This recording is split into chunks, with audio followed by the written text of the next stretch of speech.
అదే ముఖ్యమంత్రి గారు డబ్బులు లేవన్న ముఖ్యమంత్రి గారు సాయంత్రమే మాకు ఫోన్ చేసి మరి మేము తొందరపడ్డాం, వాస్తవానికి ఉద్యోగులకు న్యాయంగా ఇవ్వవలసినవి మా రిటైర్డ్ ఉద్యోగులకు ఇవ్వవలసినవి ఇవ్వలేకపోతున్నాం, ఏం చేయాలంటే ఆల్రెడీ మీరు మంత్రుల కమిటీ చేశారు, అంతకన్నా పెద్ద కమిటీ ఏం లేదు, కానీ ఇంకొక ఛాయిస్ తీసుకుందాం, మీరు ఆఫీసర్స్ కమిటీ నవీన్ మిట్టల్ గారికి అధ్యక్షతన కమిటీ ఇచ్చారు. ఆ కమిటీలో 15 డిమాండ్స్ ఒప్పుకున్నారు.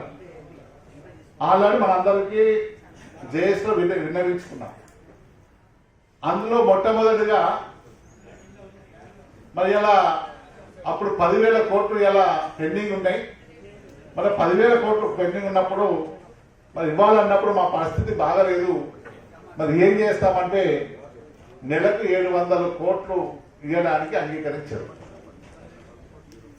అలాగే 2 డిఏలు అంగీకరించారు. అసలు సంఘాలకు రికగ్నేషన్ లేదు, పెండింగ్ రికగ్నేషన్ అని చెప్పిండు. మరి ఆ సంఘాలకు రికగ్నేషన్, జాయింట్స్ ఆఫ్ కౌన్సిల్ సమావేశాలు, ఇంకా చాలా చాలా డిమాండ్లు ఒప్పుకున్నారు. ఒక్క పైసా ఇయ్యననే ముఖ్యమంత్రి గారితో ఇప్పటికీ 4,000 కోట్ల అమౌంట్ కొట్టించే మాట వాస్తవమా కాదా మీరు చెప్పండి.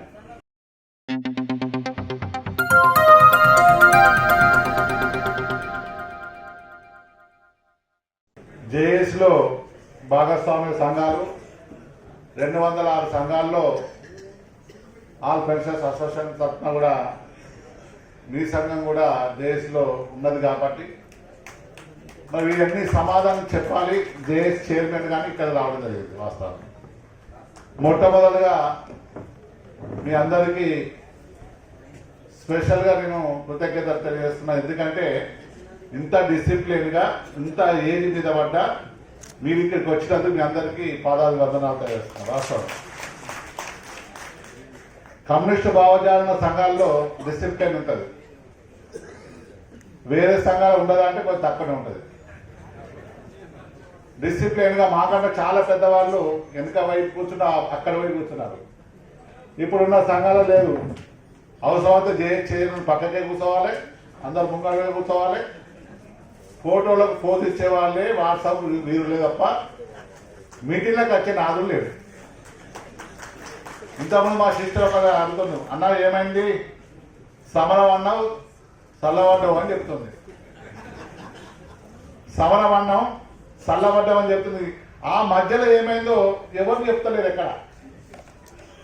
మరి ఆ రోజు చూసింది మేము ఆ రోజు సమరం అన్నప్పుడు ఒక సమావేశంలో ముఖ్యమంత్రి గారే 2-3% ఉన్న ఉద్యోగ జేఏసీ నాయకులారా 97% ఉన్న ప్రజలపై మీరు యుద్ధమా, కోసుకున్న ఒక పైసా ఇవ్వని పైసలు లేవు అని చెప్తున్నాడు. సందర్భం వింటారా లేదా?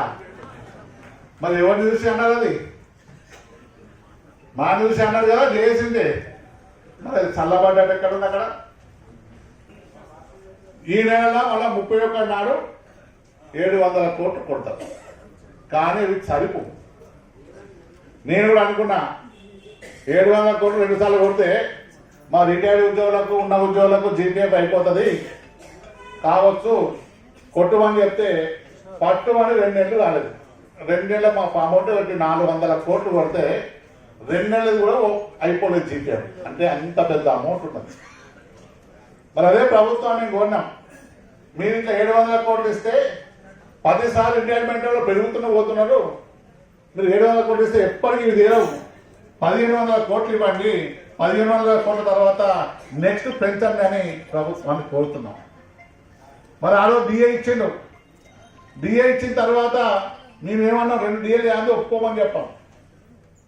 కానీ 4 నెలలకు ఇస్తా అని చెప్పేసి ఆ డిఏలో జీవో తీసుకొని 6 నెలల తర్వాత ఇంప్లిమెంట్ అవుతుందని మొన్న డిసెంబర్ 12 వరకు అది ఇవ్వవలసింది.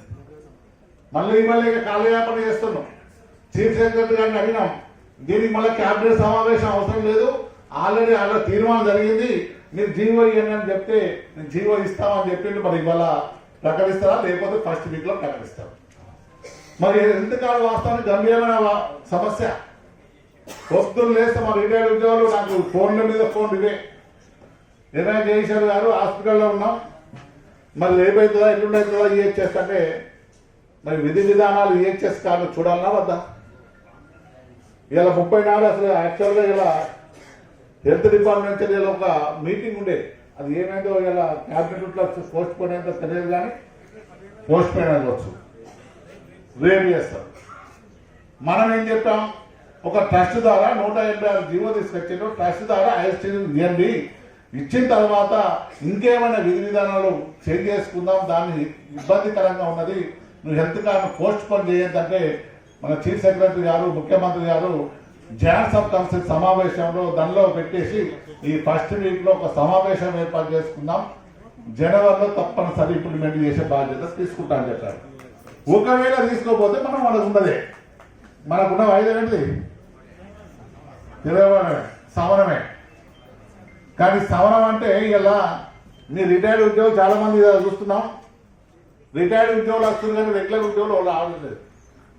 మరి మీరంతా మీరు పూర్వం ఒక నాయకులు మీ మధ్యలో ఉన్న వాళ్ళు, మా కింద ఉన్నవాడికైతే ఎవరికి సంఘాలంటే తెలియదు, వాట్సాప్ వాడు ఇవ్వకపోతే తిడతాడు, ఇంకోటి తిరిగితే ఇట్లా అంటాడు, ఒక్కరోజు సమావేశం వచ్చే పాపన ఓడు. మరి యుద్ధం చేసినప్పుడు మన బలగాలు తెలుసుకోవాలన్నా వద్దా? నేను యుద్ధానికి పోతున్నాం, మన కాలిబలం ఎంత ఉంది, అశ్వబలం ఎంత ఉంది, గజబలం ఎంత ఉన్నది, మనకి ఎంతమంది వస్తారు, ఏం లేదు. సిపిఎస్ రద్దు కొరకు ఆ రోజు సిపి ఆవిర్భవమైన రోజు మన సమావేశం ఏర్పాటు చేసుకుంటే ఇంటెలిజెన్స్ వచ్చిన ఆధారికి 1,00,000 మంది వచ్చేటట్టున్నారు, ఆ రోజు అసెంబ్లీ నడుతుంది, మీరు సమావేశం ఏర్పాటు చేసుకోవద్దు అని మా ఆంక్షలు పెట్టారు. ఏదో రకంగా పర్మిషన్ తీసుకున్నాం, పట్టు అని 5,000 మంది రాలేదు. మరి ఎంతమంది సిపిఎస్ ఉద్యోగులు ఉన్నారు, ఎంతమంది ఓపీఎస్ ఉద్యోగులు ఉన్నారు? రేపు మనం ఇప్పుడు పోతే మీరు రిటైర్డ్ ఉద్యోగులు అంటే వస్తారు, వర్కింగ్ ఉద్యోగులు రాకపోతే మనం చేసే సమావేశం పెట్టుకున్నా రేపు సమ్మెకైనా ఎంతమంది వస్తారో తెలియలేని పరిస్థితి అలా ఉద్యోగులకు దాపించింది. అందుకే ఈ సమావేశాలు చెప్తున్నా, నేను ఒకటే చెప్తున్నా, రేపు జరిగే ఒక మహాయుద్ధంలో ఉద్యోగులతో పాటు రిటైర్డ్ ఉద్యోగులు వచ్చినా మా వర్కింగ్ ఉద్యోగులు ఎంత వస్తారని ప్రతి సమావేశాన్ని పెట్టుకోమని జేఏసీలో అందరికీ పిలుపునిస్తున్నాం. ఆ క్రమంలో నేను యూటీఆర్ మీటింగ్ పోయినా, వాస్తవానికి అక్కడ కూడా చాలా మంది నిన్న ఉద్యోగులు వచ్చారు, మేము వస్తాం అన్నారు. రేపు 2-3 నెలల్లో ఈ ఎలక్షన్స్ ఉన్నాయి కదా, స్థానిక సంస్థల ఎలక్షన్ తర్వాత ఒక సమావేశాన్ని ఏర్పాటు చేసుకొని ప్రభుత్వానికి ఆగే పరిస్థితి లేదు, మీరు ఆగమన్న 2 సంవత్సరాలు అయింది, 3వ సంవత్సరం అడిగిపెడుతుంది, ఇంకా ఎప్పుడు ఇస్తారో గట్టి అడిగే బాధ్యతను మనం తీసుకుంటాం. అప్పుడు కానీ ఈ ప్రభుత్వానికి చెప్తుంది, ఏ ప్రభుత్వం అయినా, ఆ ప్రభుత్వం ఈ ప్రభుత్వం కాదు, ప్రతి ప్రభుత్వాలు ఇదే పరిస్థితి. ఎన్నో మంది కొట్లాడి సాధించిన ఈ హక్కులను రోజు దాన్ని హరించుకుపోతున్నాయి. మాట్లాడటం కూడా వంచేస్తారు, బెదిరించే ధోరణి గల రాజకీయ నాయకులు ఉన్నది. మనం ఎవరికి భయపడేది లేదు, ఎక్కడ భయపడము, ఎవరికి తొత్తుగా ఉన్నాం, బరే మాట్లాడతాం. మీరు చూడండి, మేము మాట్లాడిన ప్రతి వాట్సాప్లో మీరు సోషల్ మీడియా ఉన్నది కదా చూడండి, అలా నేను ఒక సమావేశం అన్నా, మా జీత బత్యాలు, మా రిటైర్డ్ ఉద్యోగుల బత్యాలు అన్ని ఇచ్చిన తర్వాతనే మీరు ఉచితాలు ఇచ్చుకోండి, లేకపోతే మాకు ఇచ్చిన తర్వాత పెట్టుకోండి, మా పైసలు మీరు ఉచితాలు ఇవ్వకని చెప్పినప్పుడు అక్కడ ఒక ప్రెస్ రిపోర్ట్ అన్నాడు, నీకెందుకుగా ప్రజలకు ఇచ్చే ఉచితాల గురించి మీరెందుకు మాట్లాడుతున్నట్టే, మరి మేమెందుకు మాట్లాడుతున్నాం అంటే తెలంగాణ ఉద్యమం లోడి చేసిండు, నేను ఉద్యోగులే కదా కొట్లాడినాం కదా, ఏది మంచి వచ్చాడో అప్పుడు కొట్లాడినాం కదా, మరి అప్పుడు మాకెందుకని చెప్పలేదు. ఇలా ఉచితాలు ఇవ్వడం వల్ల అరువులకనే వాళ్ళకి ఉచితాలు ఇవ్వండి, అరువుల కాని వాళ్ళకి ఇవ్వకండి, మా జీత బత్యాలు బడ్జెట్లో ఎంత ఉంటుందో మీ బడ్జెట్లో పెట్టి, ఇలా బడ్జెట్లో ఉంటుంది కదా మన జీత బత్యాలు ఓకనే మిగతా సంక్షేమానికి ఇవ్వండి, మీకు అవసరం వస్తే మీరు ఉచితాలు ఇచ్చుకుంటారా ఏమి ఇచ్చుకుంటారా ఇవ్వవలసిందిగా మనం ప్రభుత్వాన్ని చెప్పినాం. అది కూడా అన్నాడు, నువ్వు ఉచితాలు అద్దంటున్నావు, కళ్యాణ లక్ష్మి బంద్ చేయమంటావా, షాది ముబారక్ బంద్ చేయమంటావా అని మీరు విన్నారా? అంతా మరి ఎవరు సప్లై చేస్తారా? మరి గట్టిగా ఒక్కసారి ఎక్కడన్నా వాట్సాప్ దగ్గర పెట్టిరా, నువ్వు ఏమి ఇచ్చుకుంటావు మాకేది, ఇంతమంది మా వక్తలు మాట్లాడి మా జీకే పైసలు మా సొంత పైసలు, మీ లైసెన్స్ పట్టుకుంటే మా పైసలతో ఇలా ప్రభుత్వాలు నడుపుతారా? మరి ఇలా ప్రభుత్వాలు అంటే ప్రజలలో భాగమే కదా మనం కూడా ఉద్యోగులం. మా ఉద్యోగులకు జీతం లేని పరిస్థితిలో ప్రభుత్వాలు ఉంటే ఆ ప్రభుత్వాల పరిస్థితి ఎట్లుంటుందని ప్రభుత్వం కూడా గట్టిగా అడిగినాం. ఏదేమైనా మీ అందరికీ శుభాకాంక్షలు తెలియజేస్తున్నా. మంచి సమావేశాలు పెట్టుకున్నారు. ఇంత క్రమశిక్షణగా మీరు వచ్చినందుకు మీరు కూడా మీ తోటి ఉద్యోగులు మీ డిపార్ట్మెంట్లో ఉంటారు.